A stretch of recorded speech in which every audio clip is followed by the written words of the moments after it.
Hello hackers, welcome back to the series of Linux basics for hackers. और आज के episode में हम बात करेंगे कि प्रोसेस क्या होता है और लिनक्स में हम प्रोसेस को कैसे मैनेज करते हैं यूजिंग डिफरेंट कमांड्स जैसे कि ps, टॉप एंड किल। तो शुरू करते हैं बिना किसी कॉम्प्लेक्सिटी के। Let's get started. तो प्रोसेस को समझने के लिए सिंपल सी डेफिनेशन देखते हैं।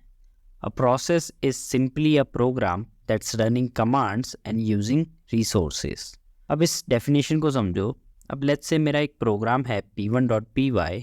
अब इसको रन करने के लिए I will use a command जो कि है python3 और मेरा प्रोग्राम का नेम p1.py।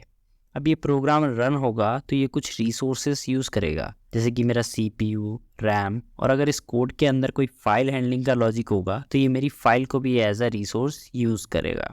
तो इससे हमें एक बात पता चल गई है कि कोई प्रोग्राम अगर स्टार्ट होने के लिए कोई कमांड यूज़ कर रहा है और रन होते टाइम रिसोर्स को भी यूज़ कर रहा है तो उस प्रोग्राम को हम प्रोसेस बोलेंगे। अब इसकी दूसरी डेफिनेशन देखते हैं जिससे तुम्हें और अच्छा आइडिया हो जाएगा। So when a program is in execution state, it is termed as process. तो let's say ये मेरा एक प्रोग्राम है p1.py जो कि मेरा स्टोर होगा मेरी हार्ड डिस्क या फिर हमारी SSD में। जैसे ही मैं इस प्रोग्राम को रन करूँगा यूजिंग माई python3 कमांड तो ये प्रोग्राम उठ के मेमोरी और यू कैन से रैम में आ जाएगा। अब जैसे ही प्रोग्राम हमारा रैम में आ जाता है विच मीन्स प्रोग्राम अब एग्जीक्यूशन स्टेट में है। यानी कि अगर मैं यहाँ देखूँ तो मैं इसे एज अ प्रोग्राम ही कंसिडर करूँगा, बट जैसे ही ये मेरा एग्जीक्यूशन स्टेट में आएगा तो मैं इसको एज अ प्रोसेस कंसिडर करूँगा। आई होप ये पार्ट तुम्हें क्लियर हो गया होगा। तो हमने अभी तक दो चीज़ें देख ली प्रोसेस के बारे में। पहला, अगर कोई प्रोग्राम इनिशिएट होने के लिए कमांड यूज़ करे प्लस उसके साथ रिसोर्स यूज़ करे वाइल इट इज़ रनिंग तो we can consider it as a process. दूसरा, हमने देखा कि कोई प्रोग्राम जब एग्जीक्यूशन स्टेट में जाता है तो उसको हम प्रोसेस बोलते हैं और जब तक वो हार्ड डिस्क या SSD में ही है तो उसे हम प्रोग्राम बोलेंगे। अब देखते हैं हाउ टू व्यू प्रोसेसेस, जिसमें हमने देखा है कि विंडोज़ के केस में हमारे पास होता है विंडोज़ के केस में क्या होता है, विंडोज़ के केस में होता है हमारे पास टास्क मैनेजर, और वहीं लिनक्स के केस में हम GUI टूल्स काफ़ी कम प्रेफर करते हैं तो हम यूज़ करेंगे कुछ कमांड्स जो कि हैं ps एंड टॉप कमांड। तो सबसे पहले देखते हैं ps कमांड के बारे में। तो ps command display information about active processes running on the system. अब इसमें एक इम्पॉर्टेंट नोट है, इसको देखो।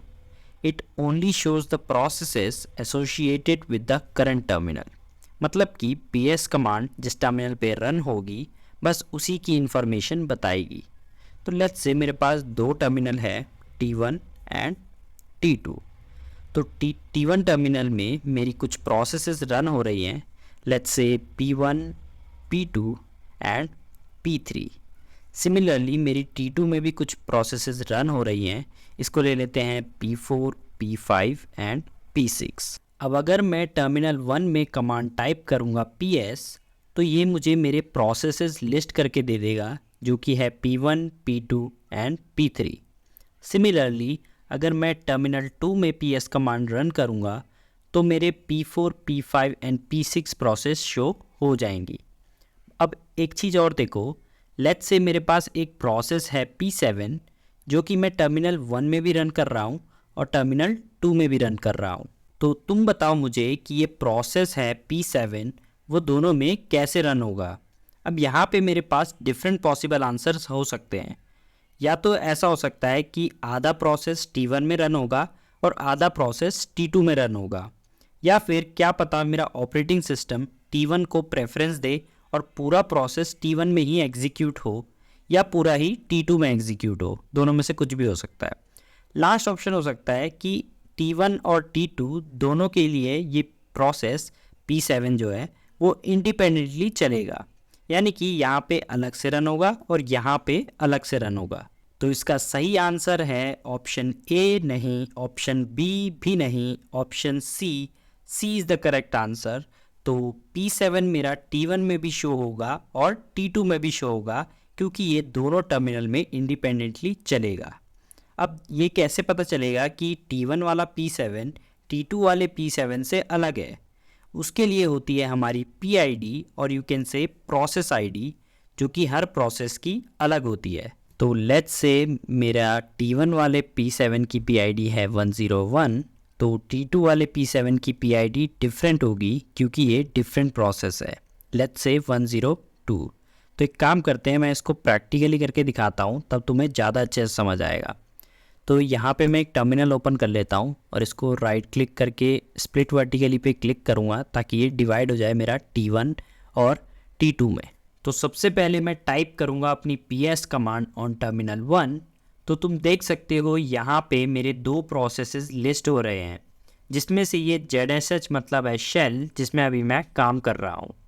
दूसरी प्रोसेस है हमारी PS, जो कि मैंने अभी अभी रन की है। सिमिलरली मैं PS कमांड टाइप करूँगा अपने T2 टर्मिनल में, तो मुझे सेम ही आउटपुट मिलेगा। बट जो T1 टर्मिनल है वो मेरा T2 टर्मिनल से अलग है, ये मैं कैसे बताऊँगा।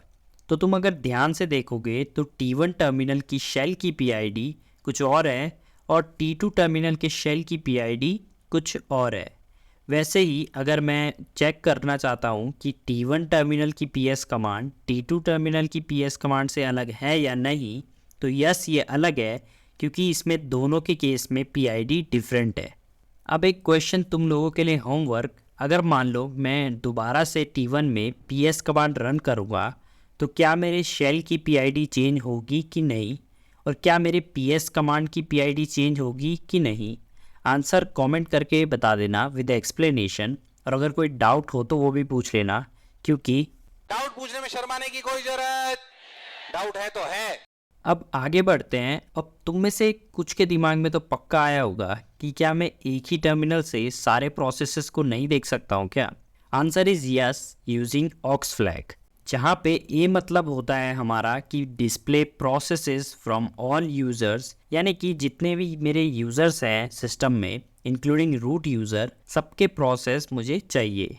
यू मतलब होता है हमारा कि मुझे यूज़र ओरिएंटेड आउटपुट चाहिए, जैसे कि यूज़र कौन है, कितना CPU यूज़ कर रहा है, कितनी मेमोरी यूज़ कर रहा है, ये सब। और एक्स मतलब होता है हमारा कि सिर्फ टर्मिनल से कनेक्टेड ही नहीं, बल्कि जो प्रोसेस बैकग्राउंड में रन हो रही है उन्हें भी शो करना है। तो प्रोसेस को बैकग्राउंड में कैसे रन करते हैं ये हम वीडियो के एंड में देखेंगे, तो वीडियो को पूरा देखना। अब जैसे ही मैं PS ऑक्स कमांड यूज़ करूँगा तो मेरे पास डिफरेंट कॉलम्स आएंगे। उसमें से कुछ इंपॉर्टेंट कॉलम्स है जिनके बारे में तुम्हें पता होना चाहिए। सबसे पहला है यूज़र कॉलम, जो कि बताता है कि किस यूज़र ने प्रोसेस स्टार्ट करी है।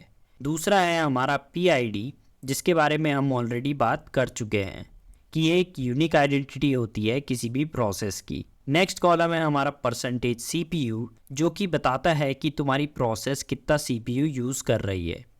उसी तरह नेक्स्ट है हमारा परसेंटेज मेमोरी, जो कि बताता है कि प्रोसेस कितनी रैम ऑक्यूपाई कर रही है। Then last we have command, जो कि बताता है कि किस कमांड को यूज़ करके ये प्रोसेस स्टार्ट हुई है।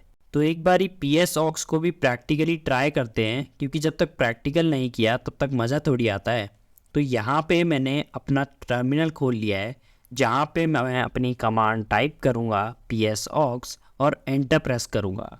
तो तुम देख सकते हो कि इस बार नॉर्मल PS कमांड के कंपैरिजन में मेरे पास काफ़ी बड़ा आउटपुट आया है, क्योंकि हमने यहाँ पे सारे यूज़र्स की प्रोसेस को लिस्ट किया है इंक्लूडिंग दियर बैकग्राउंड प्रोसेसेस। अब हमने कुछ इंपॉर्टेंट कॉलम्स की बात करी थी, जो कि तुम देख सकते हो। पहला है हमारा यूज़र, देन है हमारा PID, then percentage CPU, percentage memory and हमारी कमांड जिसकी हेल्प से प्रोसेस स्टार्ट हुआ।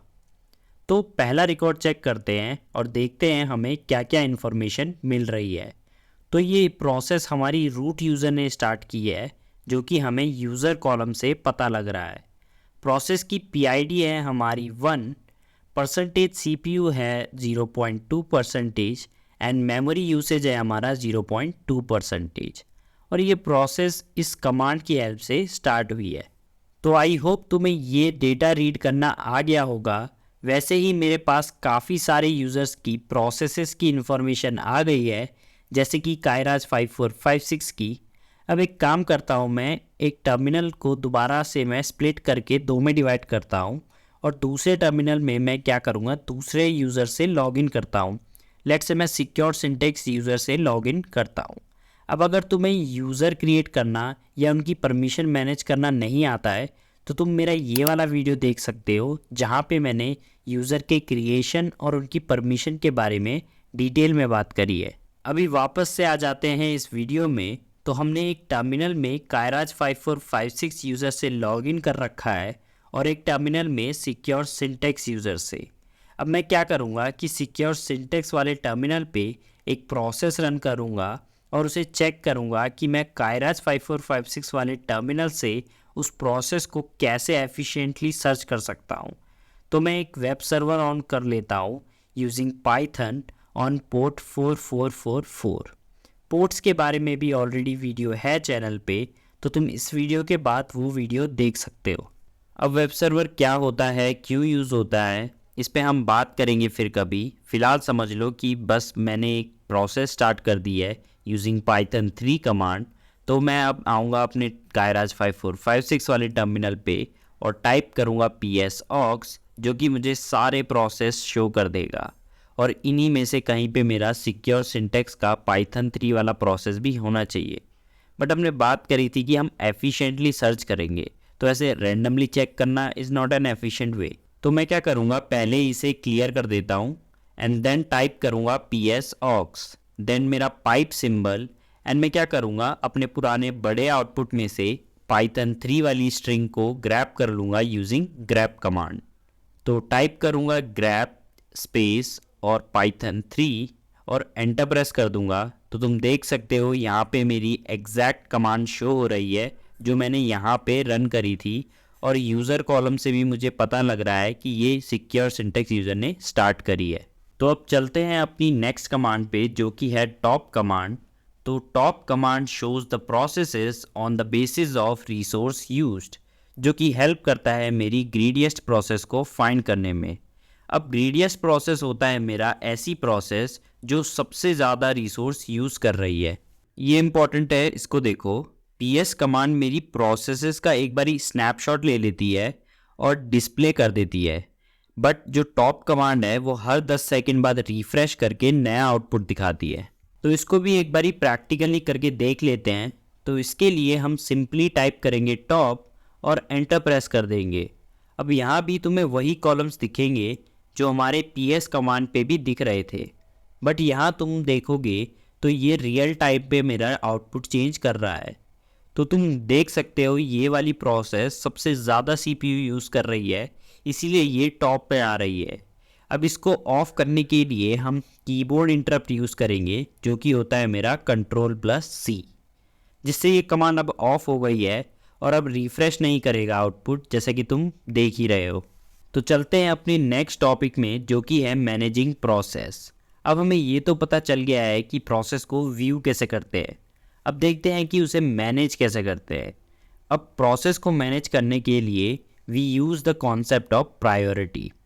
प्रायोरिटी जैसे मान लो तुम अभी गेम खेल रहे हो बढ़िया करके, एंड गेम के बीच में तुम्हारे किसी दोस्त का फ़ोन आ जाए, तो आई नो तुम्हारी प्रायोरिटी होगी दोस्त नहीं गेम। बट वहीं अगर गेम के बीच में तुम्हारे पिताजी या माताजी का फ़ोन आ जाए तो तुम्हारी प्रायोरिटी बदल जाएगी, क्योंकि इसी को तो कहते हैं परंपरा, प्रतिष्ठा, अनुशासन। सिमिलरली हम अपने प्रोसेस की प्रायोरिटी को भी सेट कर सकते हैं। जैसे कि अगर मैं चाहता हूं कि मेरे कुछ टूल्स को ज़्यादा प्रायोरिटी मिले ताकि वो अच्छे से काम करे, और कुछ टूल जो मैं बहुत कम यूज़ करता हूं या काफ़ी इंपॉर्टेंट मेरे लिए नहीं है, तो मैं उनकी प्रायोरिटी को कम भी कर सकता हूं। अब लिनक्स में इसको करने के लिए हम यूज़ करते हैं नाइस कमांड, जिसका सिंटेक्स है मेरा नाइस, देन एक n फ्लैग जो कि डिसाइड करेगा हमारी प्रायोरिटी, एंड देन हमारी कमांड जिसकी हम प्रायोरिटी चेंज करना चाहते हैं। अब जो ये प्रायोरिटी वैल्यू है उसकी वैल्यू मैं -20 से +19 तक रख सकता हूँ। अब इन वैल्यूज़ से हम कैसे डिसाइड करेंगे कि प्रायोरिटी ज़्यादा है या कम, उसके लिए ये नंबर लाइन देखो जिसमें हमारी -20 से +19 तक सारी प्रायोरिटी वैल्यू है। अब अगर मैं बात करूँ हायर प्रायोरिटी की, तो जैसे जैसे मैं लेफ़्ट की तरफ जाता रहूँगा, और यू कैन से कि वैल्यू जितनी कम होगी उतनी मेरी प्रायोरिटी ज़्यादा होगी। For example -19 means higher priority than -9, and उसी तरह जितना हम राइट साइड जाएंगे विच मीन्स जितनी वैल्यू ज़्यादा होगी उतनी प्रायोरिटी कम होगी। इसको भी प्रैक्टिकली करके देखते हैं। तो सबसे पहले हम अपना पाइथन 3 सर्वर ऑन कर लेते हैं और इसकी नाइस वैल्यू को चेक करने के लिए हम टाइप करेंगे ps स्पेस -eo। देन हम कॉलम के नाम को स्पेसिफाई करेंगे जो हमें देखने हैं। तो यहाँ पे हमें चाहिए PID, नाइस वैल्यू एंड हमारी कमांड। अब मुझे इसके पूरे आउटपुट में से सिर्फ पाइथन 3 के बारे में ही देखना है। तो ये तो मैंने तुम्हें काफ़ी बार बता दिया है, अब तो तुम्हें आ ही गया होगा। नहीं आया तो एक बारी और देख लो। मैं टाइप करूँगा एक पाइप सिंबल और ग्रैब स्पेस पाइथन 3 और एंटर प्रेस कर दूँगा।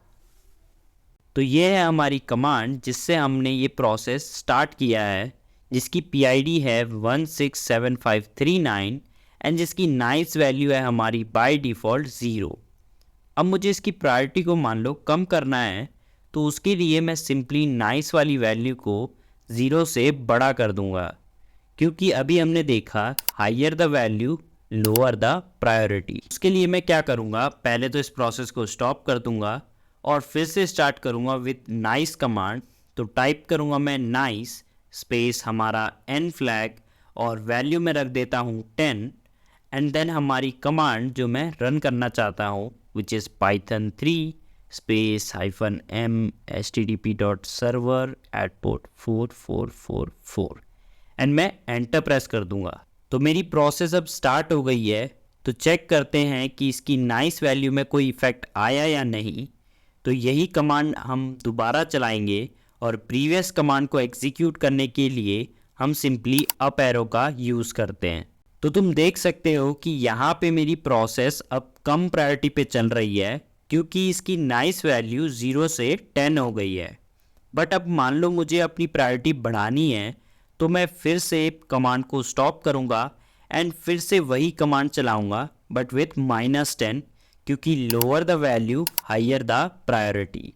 तो मैं एंटर प्रेस करूँगा और तुम देख सकते हो यहाँ पे कुछ गड़बड़ तो हुई है, क्योंकि यहाँ पे एक परमिशन डिनाइड करके कुछ आ रहा है। बट फिर भी मैं चेक कर लेता हूँ कि इस प्रोसेस की प्रायोरिटी क्या सेट हुई है। तो तुम देख सकते हो ये डिफ़ॉल्ट 0 पे ही रहा, क्योंकि हम प्रायोरिटी को कम तो कर सकते हैं बट बढ़ा नहीं सकते अनलेस तुम रूट यूज़र हो। तो रूट यूज़र की एक्सेस के लिए हम सिंपली अपनी कमांड के आगे सूडो लगा देते हैं एंड पासवर्ड डालते ही तुम देख सकते हो इस बार कोई भी परमिशन एरर नहीं आया। अब PS कमांड से भी चेक कर लेते हैं। तो तुम देख सकते हो कि हमारी प्रोसेस अब हायर प्रायोरिटी पे चल रही है। बट नाइस कमांड के साथ एक ड्रॉबैक है, जो कि तुम टॉप 1% में से 1% को समझ आ गया होगा, जो कि है अगर मान लो मुझे कुछ टाइम के लिए अपनी प्रोसेस को हाई प्रायोरिटी देनी है और कुछ टाइम के लिए लो प्रायोरिटी देनी है, तो मुझे हर बार अपनी प्रोसेस को स्टॉप करना पड़ रहा है। और तुम यहाँ भी देख सकते हो हर बार PID मेरी चेंज हो रही है। तो मुझे बार बार प्रोसेस स्टार्ट ना करना पड़े और प्रोसेस चलते चलते ही अपनी प्रायोरिटी चेंज कर ले, मतलब खुद से नहीं करेगी, हमें ही करना पड़ेगा, तो सब शॉर्ट हो जाएगा, राइट। उसके लिए हमारे पास कमांड है रीनाइस, जिसको मैं तुम्हें डायरेक्ट प्रैक्टिकली बता देता हूँ, स्लाइड्स में नहीं जाऊँगा दोबारा। तो मैं इस टर्मिनल को फिर स्प्लिट करूँगा ताकि तुम्हें हर आउटपुट सही से दिखे। तो इस टर्मिनल में मैं सबसे पहले अपनी प्रोसेस को स्टार्ट करता हूँ। तो ये प्रोसेस स्टार्ट हो गई है, जो कि तुम यहाँ पे भी देख सकते हो। डिफ़ॉल्ट प्रायोरिटी है 0 और ये है PID। अब मैं इस प्रोसेस को स्टॉप नहीं करूँगा और इस तीसरे टर्मिनल से ही उसकी प्रायोरिटी को चेंज कर दूँगा। उसके लिए मैं टाइप करूँगा रीनाइस स्पेस मेरी प्रायोरिटी जो मैं देना चाहता हूँ, लेट्स से 10, एंड देन मैं टाइप करूँगा PID ऑफ द प्रोसेस। और तुम देख सकते हो यहाँ पे ओल्ड प्रायोरिटी थी मेरी 0 एंड न्यू प्रायोरिटी अब हो गई है 10। और यहाँ पे PS कमांड से भी मुझे दिख रहा है कि प्रायोरिटी चेंज हो गई है। और मेन चीज़ ये है कि मेरी PID सेम ही है, यानी कि मुझे प्रायोरिटी को चेंज करने के लिए अब प्रोसेस को स्टॉप नहीं करना पड़ रहा है, जैसे कि मुझे नाइस कमांड के साथ करना पड़ रहा था। नेक्स्ट देखते हैं killing process. So killing process मतलब terminating the process which are no longer in use और अ ज़ॉम्बी प्रोसेस, यानी कि हम प्रोसेस को किल कर सकते हैं जो प्रोसेस हमें नहीं चाहिए और जो ज़ॉम्बी प्रोसेस हैं उसे भी हम किल कर सकते हैं। ज़ॉम्बी प्रोसेस मतलब होता है कि ऐसी प्रोसेस जो फालतू में ही मेरा रिसोर्स यूज़ कर रही है, या फिर मेरे प्रोसेस जो है वो अनयूजुअल बिहेवियर शो कर रही है, या फिर फ्रीज़ हो गई है। इन सभी कंडीशन में मैं प्रोसेस को एक ज़ॉम्बी प्रोसेस बोल सकता हूँ। तो कमांड जो हम यूज़ करेंगे टर्मिनेट करने के लिए वो होगी किल। अब किल कमांड के पास 64 सिग्नल्स हैं किल करने के लिए। तो किल कमांड का सिंटेक्स होता है किल स्पेस हमारा सिग्नल जो हम यूज़ करना चाहते हैं एंड देन हमारी PID ऑफ द प्रोसेस। अब देखते हैं कुछ इंपॉर्टेंट सिग्नल्स के बारे में। सबसे पहला है हमारा सिग्नल 1 जिसको हम सिग्नल हैंगअप भी बोलते हैं। अब अगर मैं सिग्नल 1 से किसी प्रोसेस को किल करूँगा तो वो प्रोसेस टर्मिनेट हो जाएगी और वापस से रीस्टार्ट हो जाएगी विथ सेम PID, यानी कि एक बार ऑफ होने के बाद भी उसकी PID चेंज नहीं होगी। ये ज़्यादातर हम सर्वर रिलेटेड फाइल में यूज़ करते हैं। नेक्स्ट है हमारा सिग्नल 2 जो कि थोड़ा वीक होता है क्योंकि ये गारंटी नहीं लेता है कि ये प्रोसेस को बंद कर ही देगा, बट ज़्यादातर केस में ये चल जाता है तो हम इसको भी यूज़ कर सकते हैं। नेक्स्ट है हमारा सिग्नल 3 जो कि काफ़ी अच्छा है क्योंकि ये प्रोसेस को बंद करने के बाद उसकी इंफॉर्मेशन मेमोरी में स्टोर कर देता है। अगला है हमारा सिग्नल 15 जो कि डिफ़ॉल्ट वैल्यू होती है, तो अगर मैं कोई वैल्यू स्पेसिफाई ना भी करूं तो ये बाय डिफ़ॉल्ट 15 ही मान के चलेगा। अगला है हमारा सिग्नल 9 जो कि फोर्सफुली स्टॉप करता है। वो सिग्नल 2 की तरह वीक नहीं है। सिग्नल 9 प्रोसेस को टर्मिनेट करके सारे रिसोर्सेज को एक स्पेशल डिवाइस पे सेंड कर देता है जो कि है /dev/null। यहाँ पे एक छोटा सा नोट है, इसे देखो। अगर तुम्हें PID नहीं पता किसी प्रोसेस की तो तुम सिंपली उसका नाम भी यूज़ कर सकते हो। लास्ट एक छोटा सा टॉपिक देख लेते हैं, रनिंग प्रोसेस इन बैकग्राउंड, जिसके बारे में तुम्हें मैंने पहले बताया था कि हम एंड ऑफ द वीडियो में इसके बारे में देखेंगे।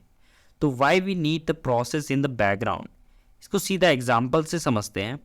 लेट्स से ये मेरा टर्मिनल है और मैं इस पर दोबारा से अपना Python 3 सर्वर ऑन करता हूँ, तो तुम देख सकते हो यहाँ पे मेरा टर्मिनल जो है वो फ्रीज़ हो गया है और वेट कर रहा है जब तक ये प्रोसेस ख़त्म नहीं होती, तब तक ये मुझे टर्मिनल नहीं देगा। बट मुझे तो और भी कमांड्स को रन करना है और मैं इसके लिए वेट भी नहीं करना चाहता। अब इसका एक सॉल्यूशन तो है कि मैं साइड वाला टर्मिनल यूज़ कर लूँ, बट नहीं, मैं थोड़ा ज़िद्दी हूँ, मुझे यही टर्मिनल यूज़ करना है। तो उसके लिए मैं इस प्रोसेस को बैकग्राउंड में भेज दूँगा। सबसे पहले मैं इसको बंद कर देता हूँ और फिर से सर्वर को स्टार्ट करूँगा, but with the end symbol. और तुम देख सकते हो कि यहाँ पे मेरे पास कमांड डालने के लिए टर्मिनल आ गया है और ऊपर वाली प्रोसेस जो है वो बैकग्राउंड में चल रही है। और उसको देखने के लिए हम यूज़ करेंगे psaux और ग्रैब करेंगे Python 3। तो यहाँ पे वो प्रोसेस रन हो रही है। अब इस प्रोसेस को स्टॉप करने के लिए हम यूज़ करेंगे किल कमांड जो अभी हमने पढ़ी। तो टाइप करूँगा मैं किल स्पेस और हमारी PID। अब यहाँ पे मैं कोई सिग्नल यूज़ नहीं कर रहा हूँ क्योंकि बाय डिफ़ॉल्ट ये सिग्नल 15 ही यूज़ करेगा। तो कंफर्मेशन के लिए दोबारा से PS कमांड चलाते हैं और ये प्रोसेस अब यहाँ नहीं है, मतलब ये प्रोसेस किल हो चुकी है। तो आई होप तुम्हें ये सब समझ आ गया होगा, और कोई डाउट अगर रह गया हो तो उसे कमेंट करके पूछ लो या फिर हमारे टेलीग्राम और व्हाट्सएप चैनल से जुड़ के पूछ सकते हो। लिंक तुम्हें डिस्क्रिप्शन में मिल जाएगा। तो मिलते हैं नेक्स्ट एपिसोड में।